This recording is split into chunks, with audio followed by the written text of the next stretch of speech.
sir, could you pretend to be my husband just for one day?"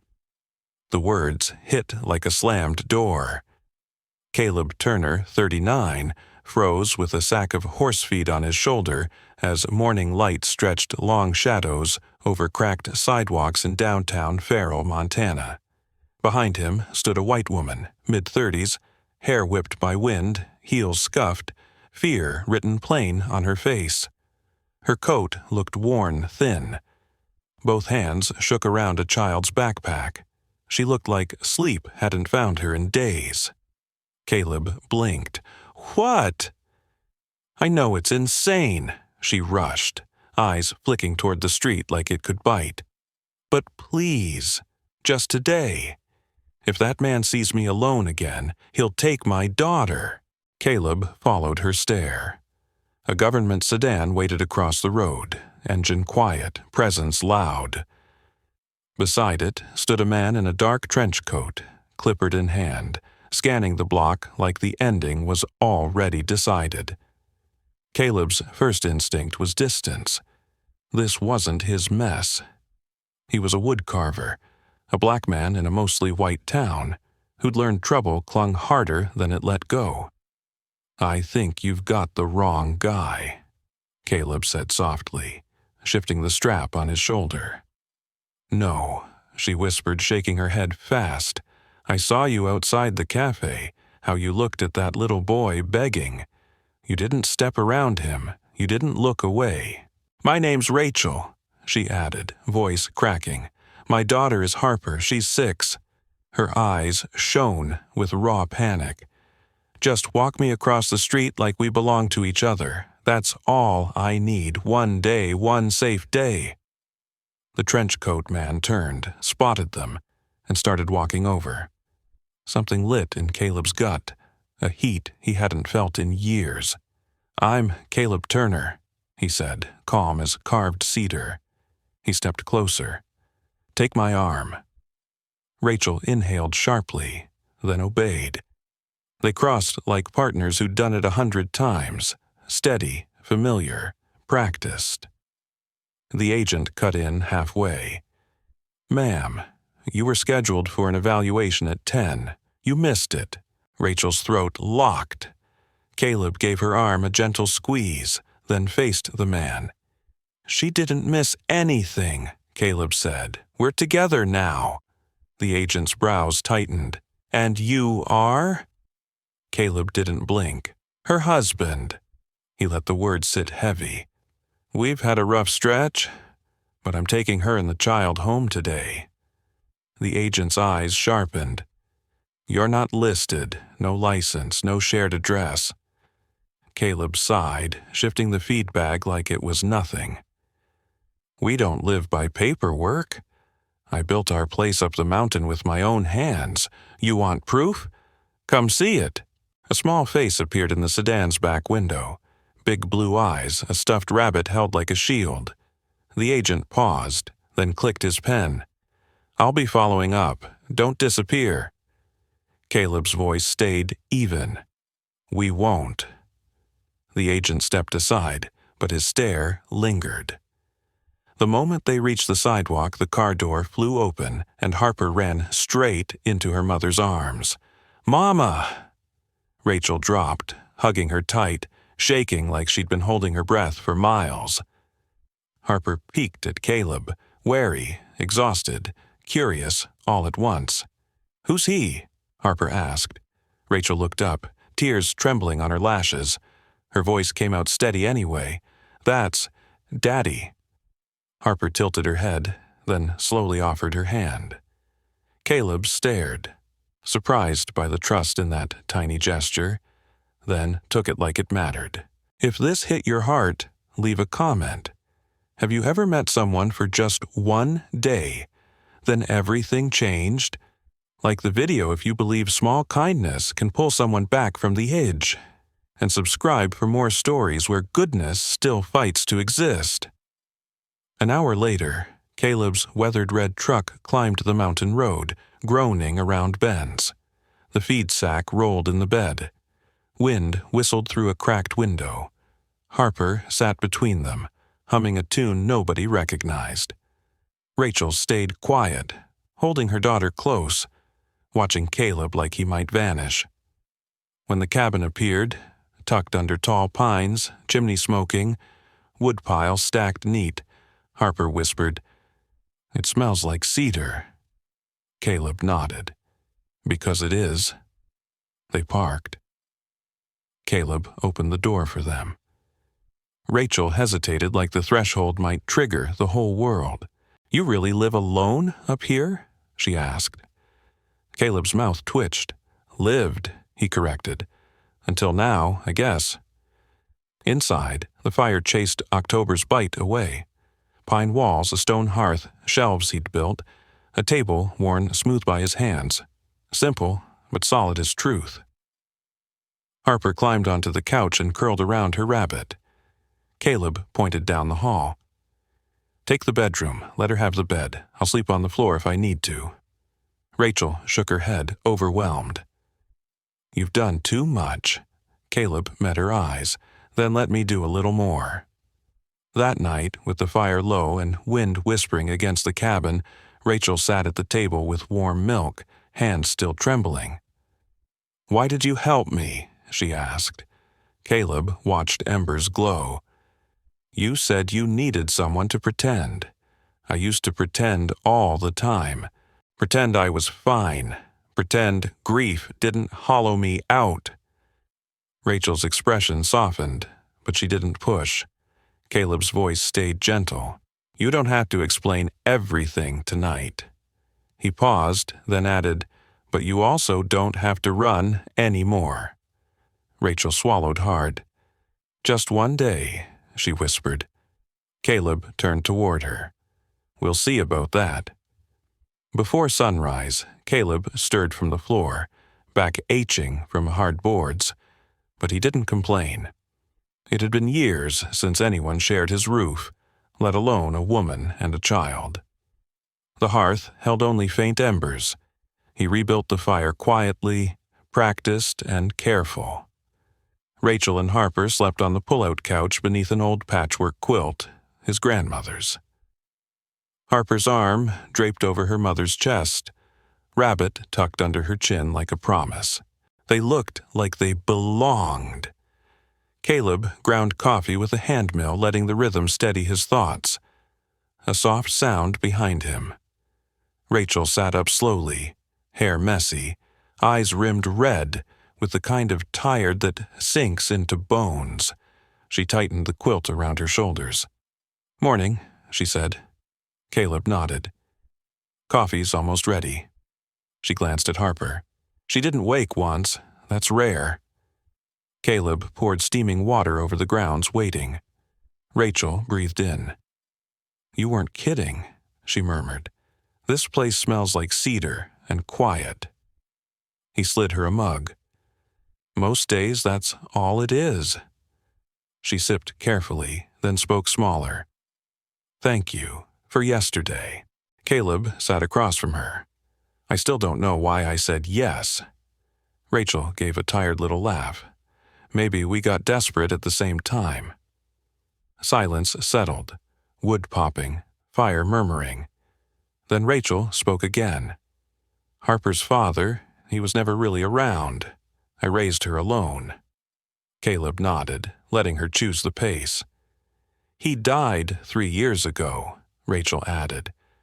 "Not that he helped before that, but after he was gone I stopped running, until his brother found me." Caleb looked up. Rachel's jaw tightened. "Grant Harlow, Family Services. He says I lied, faked records, says I'm unfit.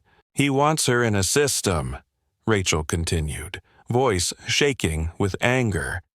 "Cold buildings, locked doors. She's already anxious. That would break her." Caleb's eyes stayed steady. "You didn't hurt her." Rachel hesitated. "I bent truths to keep her safe, moved around, used a friend's address, but I never neglected her. Never." Caleb leaned back, studying her like he was carving out the shape beneath the surface. "I don't trust the system either," he admitted. Rachel's shoulders eased a fraction. Caleb's tone turned firm. "But you pulled me into something I don't fully understand. If I'm going to keep this up, I need everything. No blind spots." Rachel nodded, relief and fear mixing. "You will?" Caleb didn't answer with words, just stood. "I've got chores. You stay here with her." He pointed things out: cereal, milk in the cooler, wood out back. Rachel looked like she wanted to say more, but only nodded. Caleb stepped into morning air bruised lavender with fog. Boots crunched frost as he headed for the shed. His mind kept circling Rachel's eyes. Desperation, yes, but also fierce protection. He recognized that look. Loss carved deep and didn't leave easily. Inside, Rachel tidied with practiced speed, but kept glancing at the door like she expected it to explode inward at any moment. When Harper finally woke, she yawned big and rubbed her eyes. "Mama," she whispered. Rachel hurried over. "I'm here, baby. Did you sleep okay?" Harper nodded, then asked, "Is the man still here?" Rachel kept her voice light. "Yes, his name is Mr. Caleb." Harper sniffed the air. "It smells like pancakes." Rachel laughed softly. "I wish." They ate cereal. Harper perched on a stool too tall for her legs.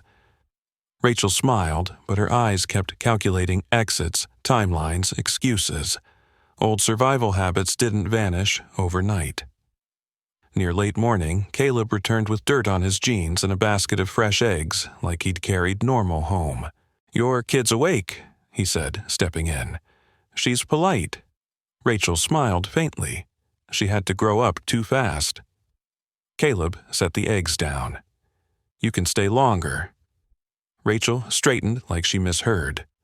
"Really?" Caleb nodded slowly.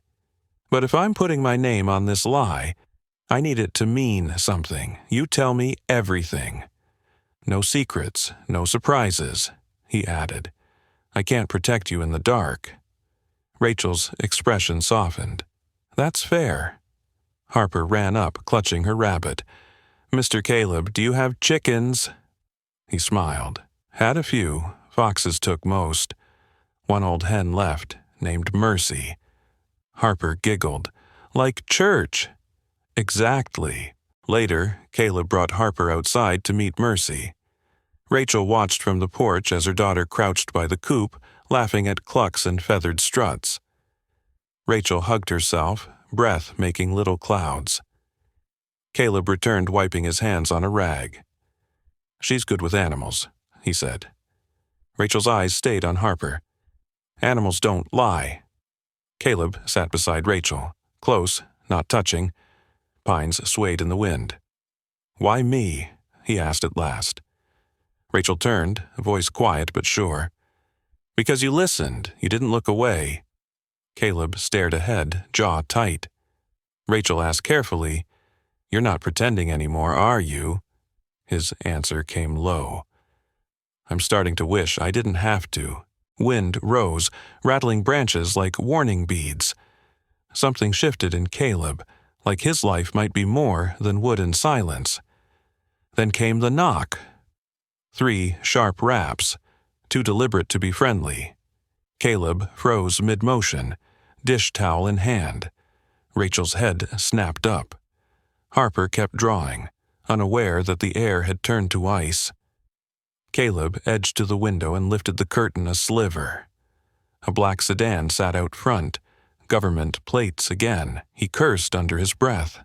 "Stay here," he told Rachel, already moving.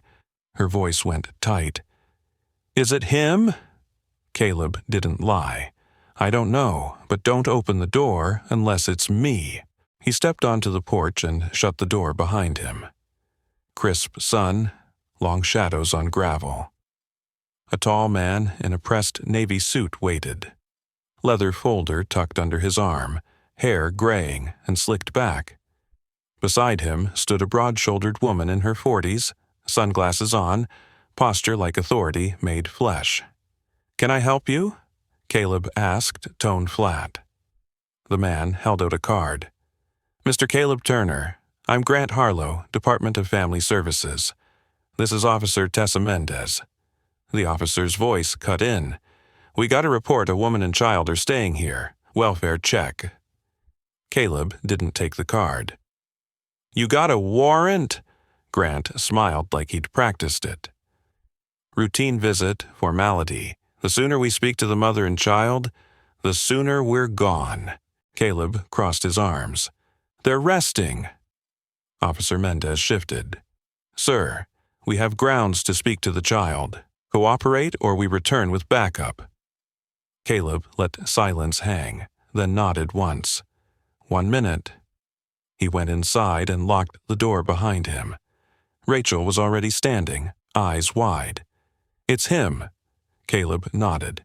"And he brought a cop." Rachel's breath caught. "What do we do?" Caleb's voice stayed controlled. "Say as little as possible. Don't lie. Don't volunteer. Let me handle it." Rachel crouched to Harper, cupping her face gently.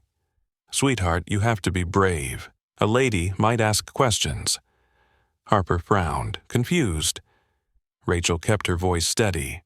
"Short answers, just the truth. And remember, no one is taking you anywhere." Harper nodded solemnly. "Okay, Mama." When Caleb opened the door again, his face was stone. 10 minutes. They entered like they owned the air, eyes sweeping, counting weaknesses, the patched wallpaper, the single bulb swaying, the old boots by the door. Grant's gaze lingered on Rachel. Too long. "Rachel rose," he said, voice tight. "Been a while." "I didn't invite you," Rachel replied coldly. Grant ignored her and turned to Harper. "Come here, sweetheart." Harper hid behind Rachel's leg. Officer Mendez knelt, voice softer. "Hi, we just want to be sure you're okay." Harper crept forward, fidgeting. "What's your full name?" "Harper Grace Rose. Do you feel safe here with your mom?" "Yes, ma'am." Mendez nodded. Grant's eyes slid to Caleb. "And who is this man to you?" Harper looked up at Caleb and gave a shy smile. "That's Mr. Caleb. He has a chicken named Mercy." Mendez almost smiled. Grant didn't. "And to your mother?" Rachel straightened, shoulders squared. "He's my fiancé." The cabin went silent. Grant blinked hard. "Excuse me?" Caleb didn't flinch. "That's right," he said, voice even. "They're staying here while we sort things out. We're getting married next month." Mendez lifted an eyebrow. "That's new." Rachel nodded, steady as steel. "We kept it private until paperwork was filed." Grant's face darkened. "You think this little show fools anyone?" Caleb stepped forward, voice ice. "You're on my land, accusing a mother of lying to protect her child. If you had real evidence, you'd have a warrant. You don't." Officer Mendez shifted, uneasy. "That's enough for today." Grant wasn't done. "You're putting the child in danger by involving a stranger." Caleb's voice dropped, dangerous and calm. "If something happens, it'll be because you keep showing up where you're not wanted." Grant glared at Rachel. "This isn't over. I'll be back." Rachel met his stare with fire. "Then I'll be ready." They left, doors slamming, tires spitting gravel. Inside, Rachel sank into a chair, hands shaking again. Caleb watched the sedan vanish through trees. "You didn't have to do that," Rachel whispered. Caleb didn't turn. "Yeah," he said. "I did." Harper climbed into Rachel's lap. Rachel held her tight, face buried in her hair like she could block the world with love alone. Wind whistled through pines outside. Caleb sat across from them, fingers steepled beneath his chin. This wasn't about helping a stranger anymore. This was about holding a line and not letting bullies cross it. That night, the wind screamed louder. The old cabin creaked like it remembered old storms. Caleb sat at the table with a chipped mug of coffee gone cold. Rachel stared at a wall but looked through it, hands wrapped in a blanket pulled tight. Harper slept in Caleb's bed, clutching a feather from Mercy like a charm. They hadn't talked much since the sedan left. Caleb broke the silence. "You okay?" Rachel blinked, then nodded slowly. "Yeah, just remembering." Caleb waited. Rachel exhaled. "When Harper was born, Grant didn't show up. I named her alone, raised her alone. But when I tried to start fresh, he wanted control." Caleb's gaze hardened. "He doesn't want the kid," he said. "He wants to punish you." Rachel nodded. "It's ownership, not love." Caleb leaned forward. "You ever file a report?" Rachel's mouth tightened. "Once. He paid off an officer, called me unstable. Had a psychologist from his circle label me unfit. The file vanished." Caleb muttered a curse under his breath. Rachel looked up, exhausted but clear-eyed. "I don't know why you're helping me." Caleb answered without softness, only truth. "Because I know what hunted looks like, and I don't tolerate bullies." The quiet that followed wasn't cold. It was shared understanding, heavy but steady. Next morning, Rachel woke early to the smell of bacon and cornbread. She found Caleb flipping pancakes, humming low like the sound belonged to the cabin. "You didn't have to," she started. "I was up anyway," he said. Harper ran in barefoot, laughing, chasing a small wooden car Caleb had carved the night before. For a while, the cabin felt like a hidden safe house where the world couldn't reach. But peace never stayed long. Around noon, the phone rang. Caleb checked the caller ID. No number. He answered. A smooth voice slid through, laced with venom. "Enjoy playing house, Mr. Turner. You're interfering. You'll regret it." Caleb didn't blink. "Is that a threat, Harlow?" The voice smiled. "It's a promise. I'm filing emergency custody. 48 hours, then court." Rachel stood in the hallway, pale. The voice continued. "The state chooses stability, not some recluse in the woods." Caleb's reply was calm as a locked door. "Bring more than threats." He hung up before Grant could finish. Rachel whispered, "He's moving fast." Caleb nodded. "Because he's scared." Rachel swallowed. "What do we do?" Caleb's answer was immediate. "We prepare." The next 2 days moved with quiet urgency. Caleb called a retired judge he trusted, Judge Lorraine Caldwell, sharp-eyed, late 70s, a reputation for conscience. Judge Caldwell agreed to meet. On the third morning, Caleb drove them into town. The courthouse was low brick, smelling like varnish and old paper.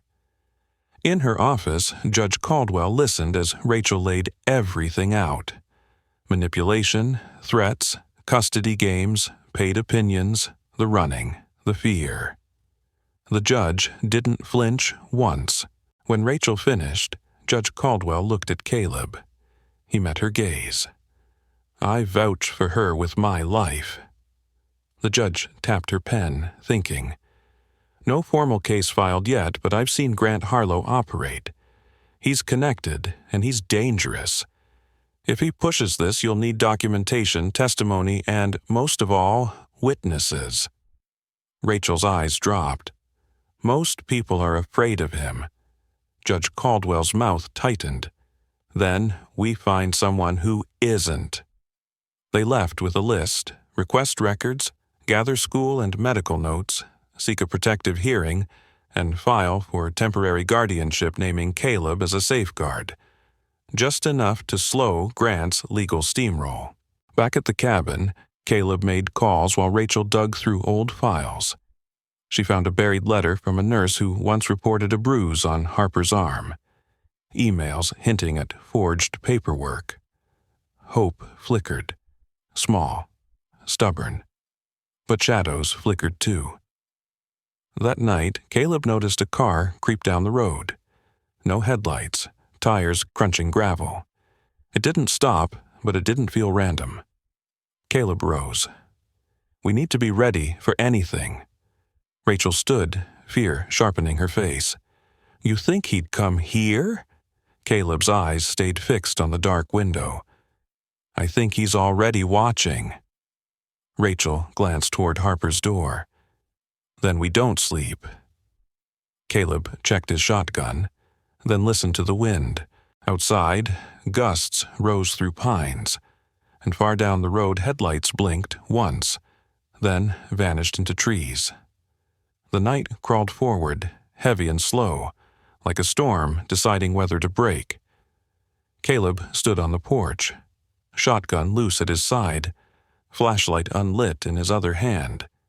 He didn't need light to feel eyes out there, the way an old soldier senses a trap before the snap. Inside, Rachel paced the living room, nerves fraying with every tick of the clock. Harper lay still under blankets, pretending sleep, afraid to ask why Mama's voice kept tightening, or why Mr. Caleb hadn't come inside. When Caleb returned, he said gently, "You should rest." Rachel whispered, "You know, I can't." Caleb nodded and motioned to the couch. "You sit, I'll talk." He pulled a chair close. I was 20 when I got shipped to Iraq, thought I couldn't be touched. His voice stayed steady, but something haunted it. I came back with shrapnel in my leg and ghosts in my head. I drank 2 years trying to disappear. Then a woman named Nia pulled me out, he said. She taught me hands can heal, wood, patience, quiet. Rachel's eyes softened. Where is she? Caleb swallowed. Cancer. Fast and mean. He cleared his throat. After that, I came here. I didn't want people, but people keep finding me. Rachel managed a thin smile. Maybe you look reliable. Caleb exhaled, almost a laugh. Rachel's voice turned small again. What do we do really if Grant gets custody? Caleb's answer was iron. He won't. Then his eyes sharpened. But we stop waiting. We go on offense. Rachel tilted her head. Meaning? Caleb leaned forward. Tomorrow we drive to Jenkins Hill, a woman named Nora Sanderson. Harper's old daycare provider, Caleb continued. Rachel nodded slowly. Yes. Caleb's jaw tightened. She filed a concern once after Grant dropped Harper off with a black eye. If she's willing to speak now, and she knows a judge is watching, we have leverage. Rachel's fear returned. What if she's afraid? Caleb's voice hardened. Then we remind her what silence costs. Morning came gray and cold, fog curling around trees like smoke. They left before dawn. Caleb driving an old Ford pickup that groaned on the hills but still fought. Rachel sat beside him, clutching a worn folder packed with every scrap of proof. Harper stayed with Ms. Darlene Price, a retired nurse 2 miles down who owed Caleb more than favors. Jenkins Hill was an hour away. The road was empty, but the quiet didn't feel peaceful. It felt like something holding its breath. Rachel stared out at the blur of pines, thumb rubbing the folder's edge raw. Caleb kept both hands on the wheel, eyes forward, planning every word, every move, every angle. Fog thickened as the truck climbed. Caleb didn't speed, didn't drift, didn't give the world a reason to stop them. Rachel finally spoke, voice barely above the engine's rumble. If Nora won't help... Caleb's answer came without hesitation, low and certain. Then we find someone who will, and we don't quit. By the time they pulled onto Nora Sanderson's street, the sun was finally chewing holes through the mist. Her cottage sat, squat and bright, behind an overgrown garden. She opened the door before they could knock, eyes going wide. "Rachel," she breathed, "Hey, Nora, can we talk?" Inside, they settled at her worn kitchen table, while Nora poured coffee, hands shaking just enough to rattle the cups. As Rachel talked, Nora's face cycled through shock, guilt, old fear, and finally something fiercer. "I remember," she whispered.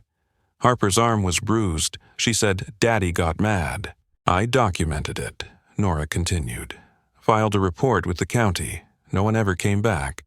Instead, a week later, 2 deputies showed up at my place to remind me who Grant Harlow played cards with." Caleb leaned in. "Would you swear to that? In writing?" Nora hesitated, gaze swinging from Caleb to Rachel. "You really think he'll manage to rip her away?" Rachel's voice shrank. "He doesn't want her, Nora. He just wants to prove he can." Nora's jaw set. "Then I'll testify." Driving back, Caleb exhaled. "One step down." Rachel's grip on the bulging folder eased just a little. "Small win," she murmured, "but still a win." When they pulled into Caleb's drive, Miss Darlene Price was waiting on the porch, mouth tight. "You had a visitor," she said. "Lawyer left this envelope for you." Inside was a thick stack of legal pages, an emergency custody petition already stamped, hearing scheduled in 5 days.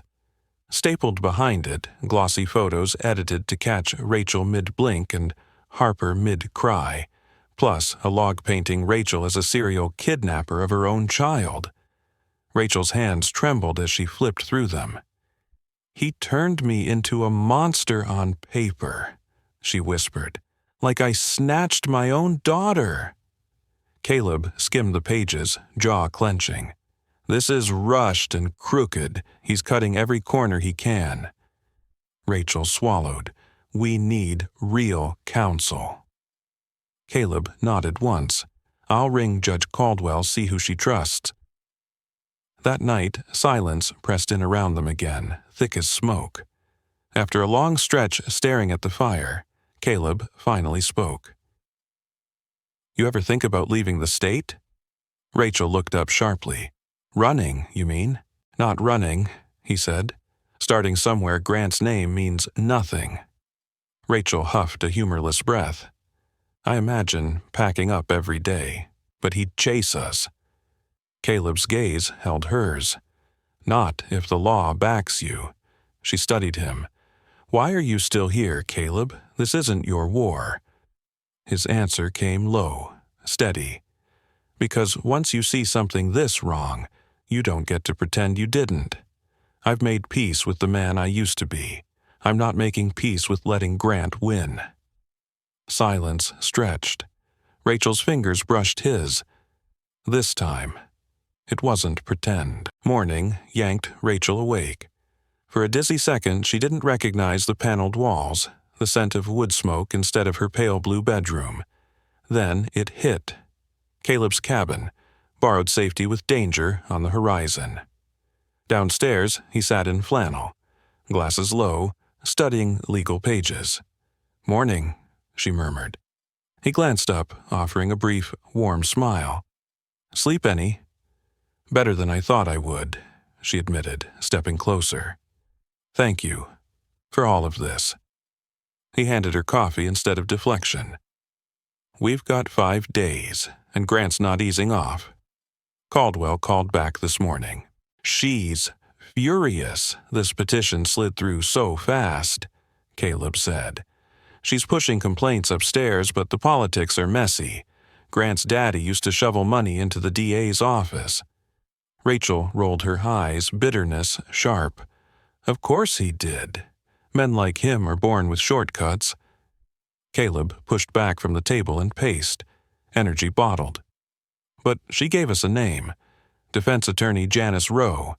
Used to be federal, now private down in Austin.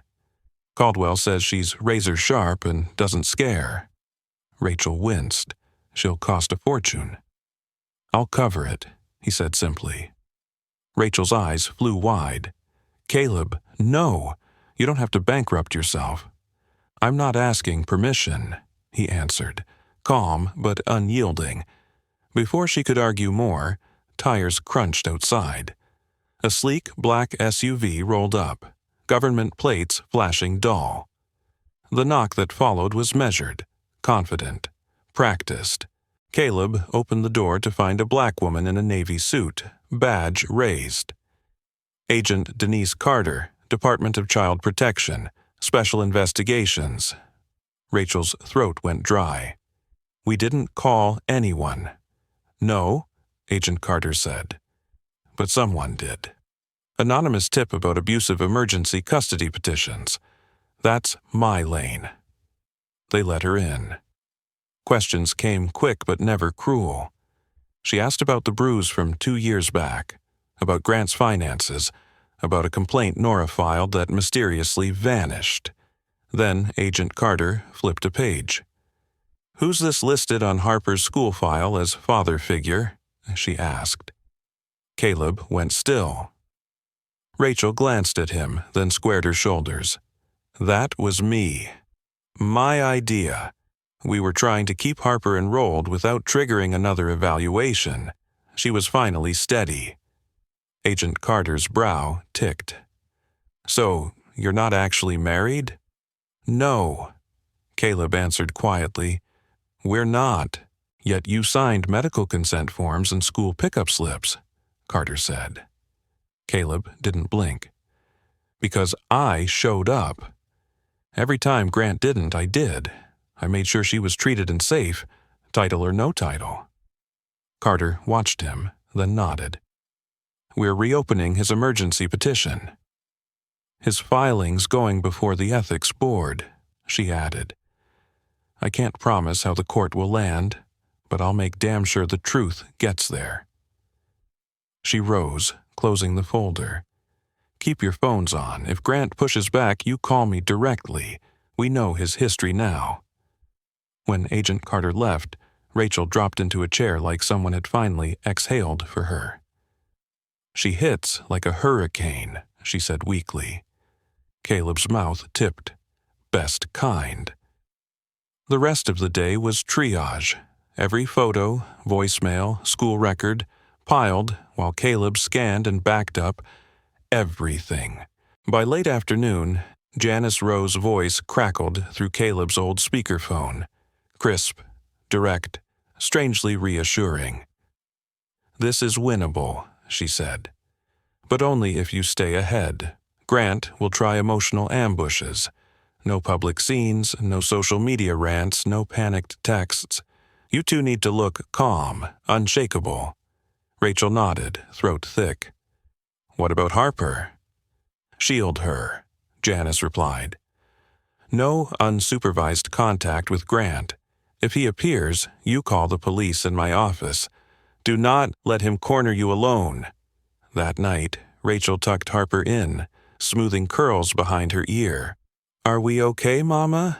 We're going to be, Rachel whispered. We've got help now. Harper yawned, burrowing into blankets. I like Mr. Turner. He makes the house smell like firewood and pancakes. Tears pricked Rachel's eyes. Yeah, me too. Downstairs, Caleb pored over case law, pen in hand, face set. Rachel found him at the table, lit by a single lamp, lips moving silently as he read. She leaned against the doorway. You never told me what you did before the army. He looked up. Mechanical engineer, spent years designing things I realized were made to break people. She studied him. Well, you're building something different here, she murmured. Just so you know. He didn't answer, but something in his expression shifted. Less duty, more quiet protectiveness, like guarding something fragile. Outside, wind picked up. A storm gathered, but for once, Rachel felt prepared instead of doomed. Rain slicked the courthouse steps when Caleb parked across from the low brick building. Rachel sat rigid beside him in a simple navy dress, fingers worrying an old bracelet she hadn't worn in years. You ready? He asked quietly. She exhaled. As ready as I'm going to be. Inside, air tasted like polish and whispered judgment. Janice Rowe waited by the courtroom doors, folder tucked under one arm, eyes sharp. "Filed our latest motion last night," she said. "Judge will read it at recess. Grant's team is pushing hard, calling you unstable and Caleb a shadow influence." She tipped her chin toward Caleb. "You ready to live under a microscope?" His jaw tightened. Let them try. The courtroom wasn't grand, just big enough to feel exposed. Grant sat at the plaintiff's table in a charcoal suit, smirking. Harper colored beside Nora in the back row. Agent Carter sat a few rows behind them, arms crossed, gaze sweeping like a security system with legs.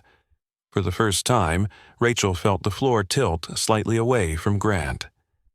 The judge strode in. "All rise." 3 hours of testimony and cross-examination spilled out like poison. Grant's attorney, a man named Victor Lang, tried to shred Rachel on the stand, dragging up prescriptions, twisting therapy notes, hinting her connection with Caleb was improper. Janice answered with steel. Medical charts, photos of Harper's bruises, school reports improving after they left, and a vicious voicemail from Grant. Judge Raymond Pike's jaw tightened at the recording, eyes flicking toward Grant with clear disgust. Then Lang turned his aim on Caleb. "You have no legal guardianship, correct?" "Correct." "Yet you picked Harper up from school." Caleb's reply was flat. "Because a 6-year-old was left waiting alone outside." Lang pounced. "Mr. Turner, were you romantically involved with Miss Rose before this arrangement?" "No." "Have you developed romantic feelings since?" Janice rose. "Objection, relevance." Judge Pike's brow twitched. "Sustained." The question still lingered, heavy. Heat crawled up Rachel's neck, and she suddenly couldn't quite meet Caleb's eyes. During the recess, Rachel slipped into the hallway, back against marble, rain tapping the windows like impatient fingers. Her stomach churned. Footsteps approached. "You holding up?" Caleb asked softly. She tried for a smile and missed. "I hate all of this," she admitted. "Every second of it." He nodded. "I know." A beat passed. "He made it sound like caring about you would be something dirty," she whispered. "Would it?" Caleb's eyes searched hers. "I'm not here to be anybody's secret shame. If this is real, it has to breathe outside courtrooms too." Rachel dropped her gaze. "I know. I just didn't plan on any of this." He offered his hand, not romantic, just solid like always. She took it, grounding herself. When they went back inside, Janice stood ready for closing argument, barely glancing at the notes in her hand. She didn't shout.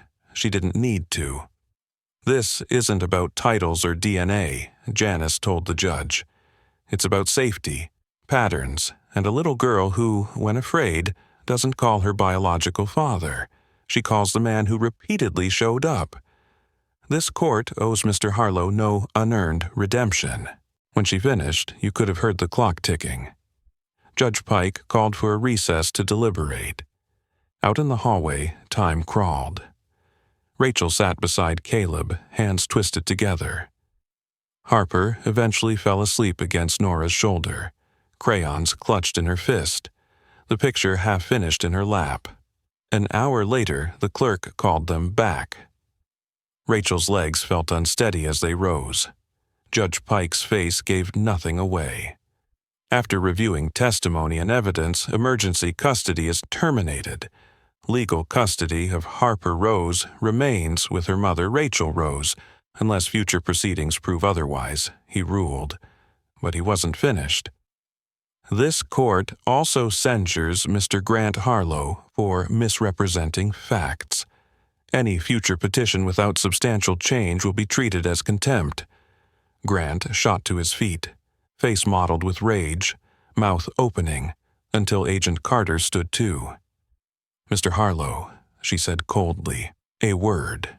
The room emptied slowly. chatter buzzing like distant bees. Rachel couldn't move until Harper barreled into her arms. "You're not going anywhere," she whispered, crying. "We're okay." Janice clasped Caleb's shoulder. "You held up better than most." He managed a half-smile. "We're not finished, are we?" "Not by a long shot," Janice said. "But this is one hell of a start." Outside, the rain had stopped. Thin sunlight threaded through clouds like a quiet promise. Caleb opened the truck door for them. Harper climbed in, clutching her coloring book like a battlefield trophy. Rachel lingered on the wet pavement, then turned to him. "Thank you," she said. He shook his head. "You don't owe me that." "I know," she replied. "I still mean it." For a moment, they stood there. Then she reached out and took his hand. This time, by choice. The air back home felt different. Not lighter exactly, but clearer, like the storm had edged away. In the kitchen, Rachel stirred soup, glancing at the doorway every few minutes. Caleb returned drenched, paper bag in hand. "Victory supplies," he announced. "Strawberry shortcake, lemon tea, marshmallows." Harper bolted to meet him, bare feet slapping wood. "Did you get marshmallows?" she demanded.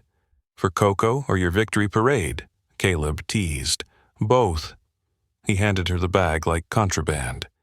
From the doorway, Rachel watched, arms folded, heart more open than it had been in months.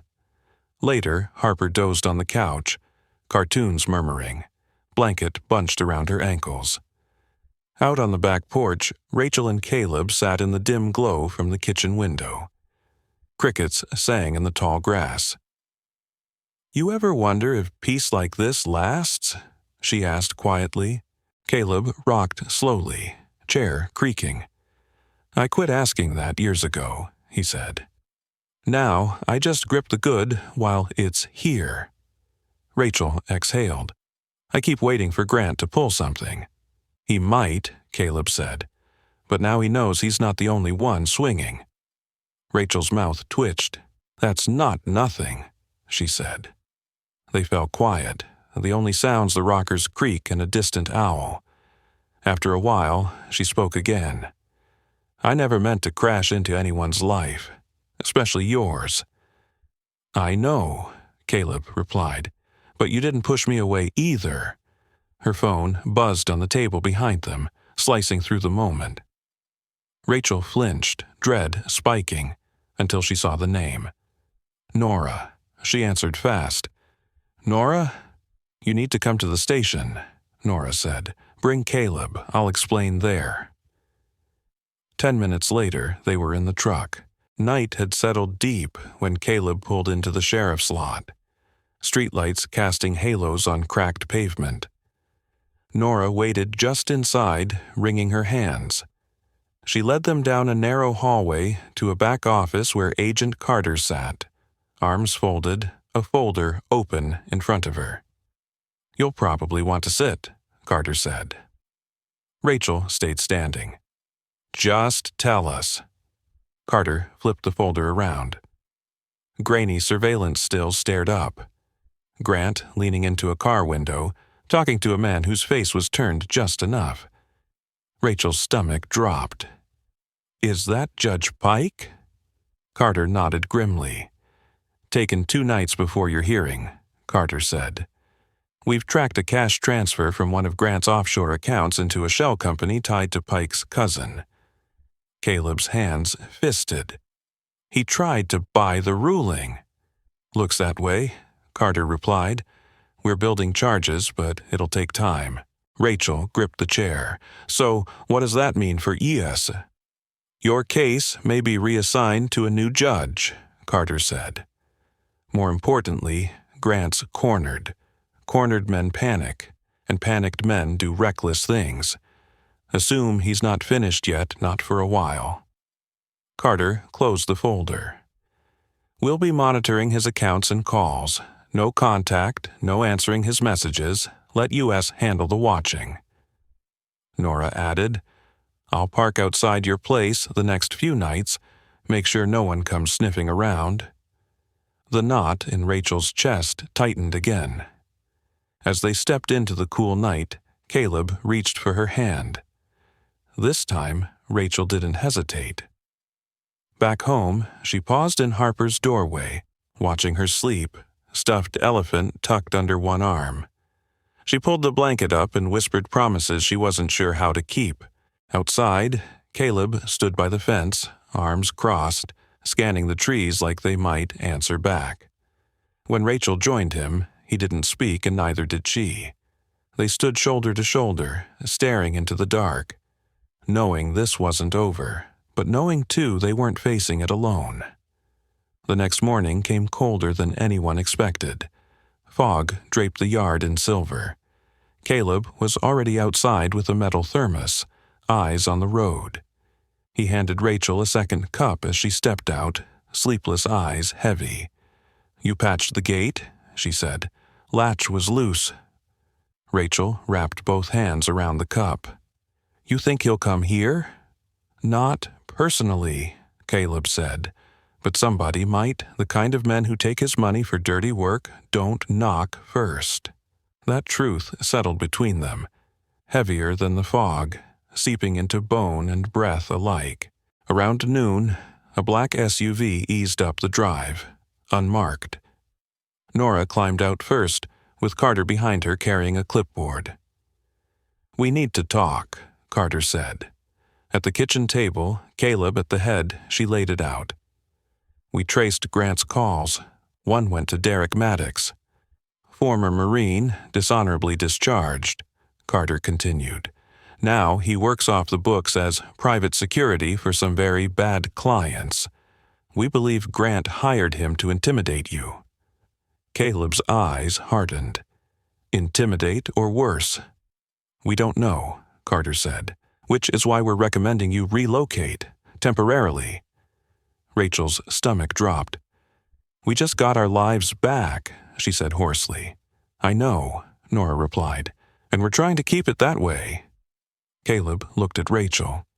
"Whatever keeps Harper safe." After a beat, she nodded. "Where?"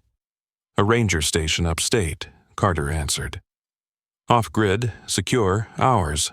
2 hours later, the house looked like a storm had passed through. Suitcases half-zipped, drawers open, memories scooped into boxes.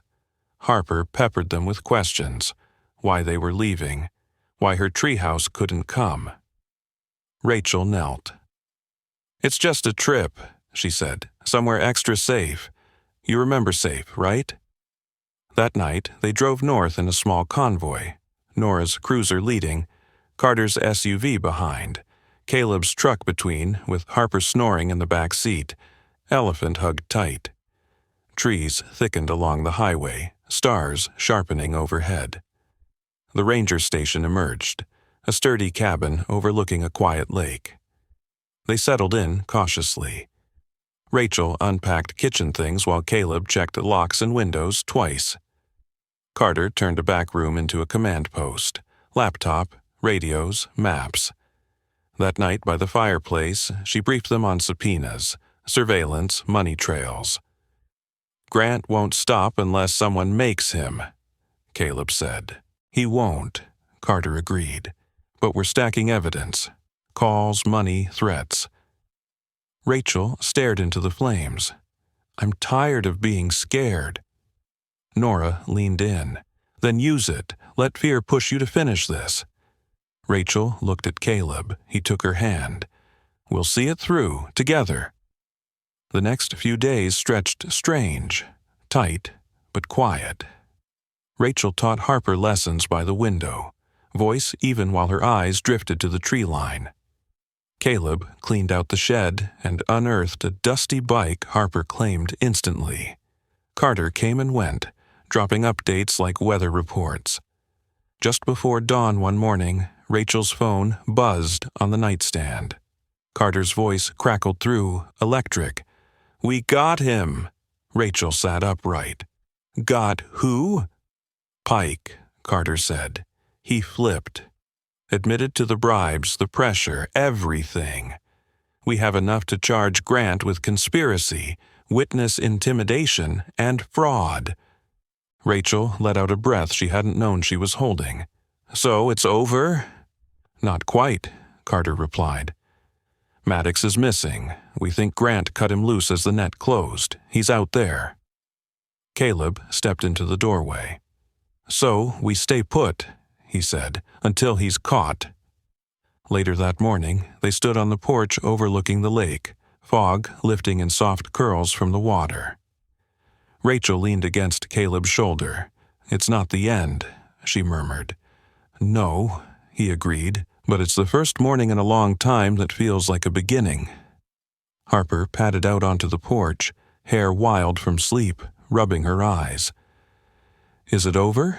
she asked, voice small. Rachel crouched to meet her gaze. "Almost, baby," she said, "almost." Harper wedged herself between them, and together they watched the fog drift away from the far shoreline. Their lives weren't suddenly safe. Shadows still moved at the edges of every plan. But they had each other now, and the truth on their side. For the first time in far too long, they weren't running from Grant Harlow. They were planted, braced, and finally ready. Protection isn't always a badge. Sometimes it's a backbone.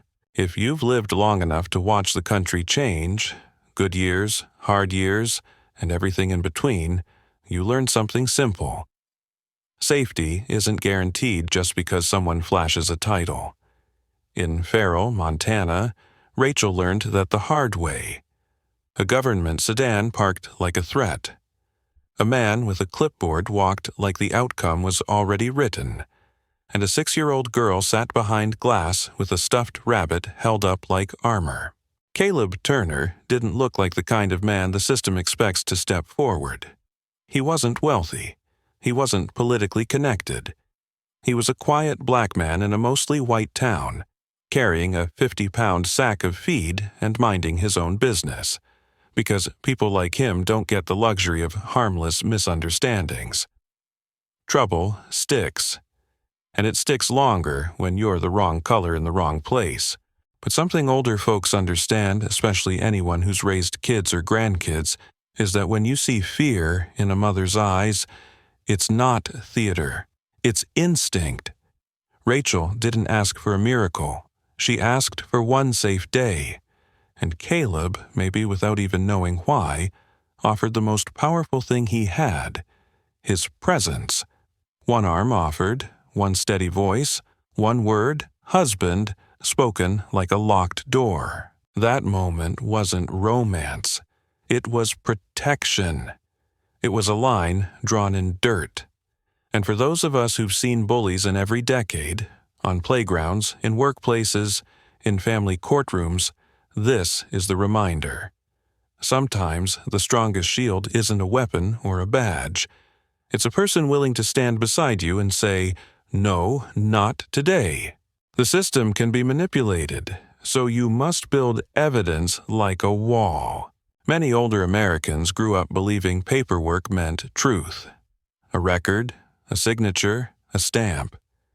But you've also lived long enough to learn that documents can lie when the wrong hands are holding the pen. Grant Harlow didn't come to that cabin like a concerned uncle. He came like ownership. He came with a cop and a practiced smile and the kind of confidence that says, "I've done this before, and I've gotten away with it." He tried to turn Rachel into a villain on paper. Emergency petitions, glossy photos captured mid-blink, narratives designed to make a tired mother look unstable. That is how control works when it wears a tie. It doesn't always scream. Sometimes it submits a form by noon and ruins your life by dinner time. So Caleb and Rachel did what smart people do when they stop running. They built a case. Not a dramatic speech, an actual wall of proof. School notes, medical records, a vanished report that someone remembered anyway. A daycare provider, Nora Sanderson, who had seen a black eye and watched the county do nothing. And then a bigger turning point, someone inside the system who wasn't for sale. Agent Denise Carter. If you're over 65, you've watched institutions fail people. Maybe you've felt it yourself at a hospital billing desk or a government office. But you've also seen the other truth. Systems can be forced to behave when light is poured on them. Evidence is light. Witnesses are light. A calm, steady lawyer like Janice Rowe is light. And once the truth gets into the record, it becomes harder for powerful men to erase you. This lesson is plain. Don't rely on fair. Rely on facts. Build your proof like you're stacking firewood before winter. Tight, orderly, and enough to last. Real family is who shows up, especially when it's expensive. There's a particular ache older adults recognize, the kind of loneliness that settles in after loss. Caleb carried it like an old injury, grief from a wife taken too fast, years of pretending he was fine.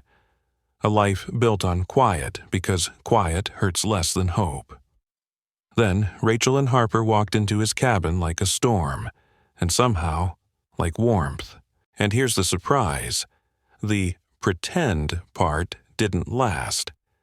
Not because Caleb needed to play hero, but because Harper reached out a small hand and offered trust like it was normal. Because Rachel stopped looking for the nearest exit long enough to breathe. Because pancakes in a cedar-scented cabin can feel like the first honest peace you've had in years. In the courtroom, when Grant's attorney tried to smear Caleb, calling him a shadow influence, making Care sound suspicious, something important happened. The judge didn't just hear titles, he heard patterns. He heard that when a little girl was left waiting outside school, Caleb showed up. When paperwork was needed for medical consent, Caleb didn't vanish. When a frightened mother needed one safe day, Caleb didn't step away. Older generations know this truth in their bones. Love isn't proven by speeches. It's proven by showing up when it costs you, when it risks your comfort, when it pulls you into a fight you didn't start. And that's why the ending mattered, even though it wasn't final. Grant got cornered. Bribes got exposed. Threats escalated. The danger didn't disappear. But Rachel stopped running. Caleb stopped hiding. And Harper, caught between them on a foggy porch, felt something children always recognize: steadiness. The legacy we leave is measured in what we refuse to allow. If you're in your later years, you've likely learned that life doesn't become gentle just because we've earned wrinkles. But we also learn something else. We still get to choose what kind of world we participate in. Caleb chose not to look away. Rachel chose to stop sprinting and start building. And together they proved a quiet American truth. Sometimes the safest home isn't the one with the fanciest lock. It's the one with people inside who refuse to be moved. So, let me ask you this. Have you ever had one ordinary day, one unexpected moment, change the direction of your whole life? Maybe a stranger helped you when you were at your lowest, or maybe you were the one who stepped in when nobody else would. If this story moved you, I'd love to hear your experience in the comments, because someone reading may need that hope today. Please hit like if you believe kindness still matters. Subscribe for more stories that lift the heart, and share this video with a friend who needs strength.